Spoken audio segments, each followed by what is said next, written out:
Let's take a look now at composition of functions. This is when the output of one function becomes the input into another. And we normally see this nested kind of location, f of g of x. Another way for it to denote is using an open circle symbol to where it kind of looks like the word fog, f of g of x. That's the other notation that we can see for composition of functions. But it's easiest to visualize it in this notation because it shows us that whatever our output for g of x is, whatever g of x equals, becomes the value for f of x to evaluate.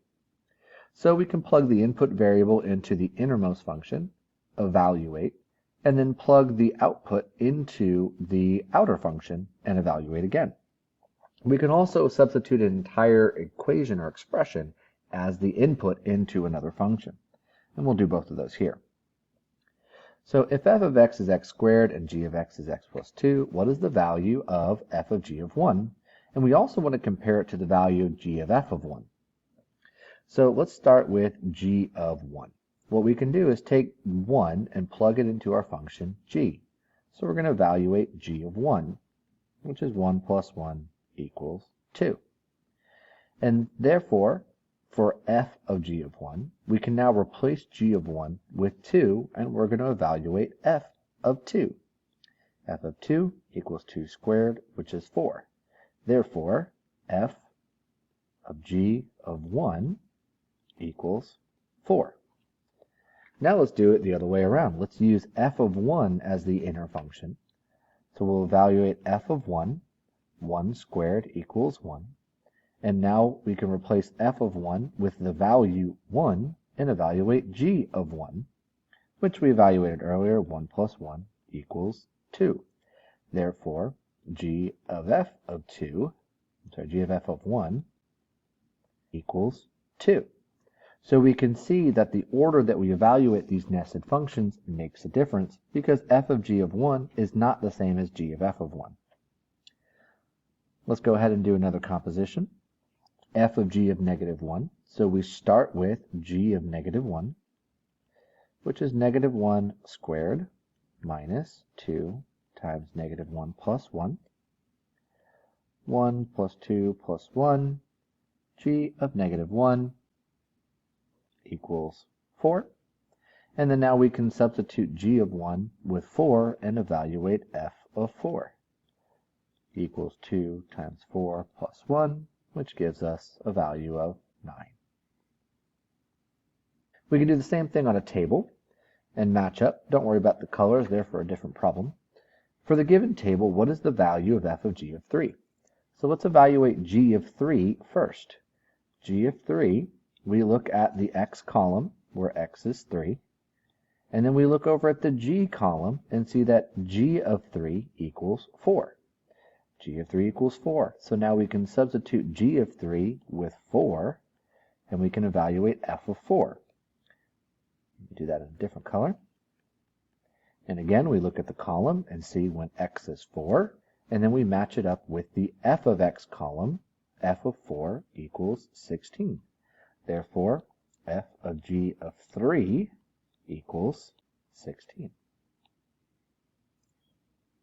And then what if we don't have a value for x? We just have f of x and g of x. Then we can compose the functions and simplify using our arithmetic. So here we have f of g of x. G of x is my entire input into f. So I take this entire expression and I substitute it in for the value of x as f x squared plus 1 is my input. So x squared plus 1 minus 1. X was replaced with that expression. We can simplify. X squared plus 1 minus 1 equals x squared. So f of g of x equals x squared. We can do composition in both directions. Let's see how that varies our answers. So for f of g of x is x to the third. So we are going to substitute x to the third in for every value of x within f of x. So x to the third, let me color coordinate this so we see the difference between the original function and its input. So you see x to the third was our input, and everything in blue is the original equation. And then we can go ahead and just simplify. X to the sixth plus 3x to the third plus 7. F of g of x equals that trinomial. Now we can do it the other direction. Let's change our colors up. So we're going to start with g of f of x. Well, f of x is x squared plus 3x plus 7. So we're going to input that quadratic into our function g.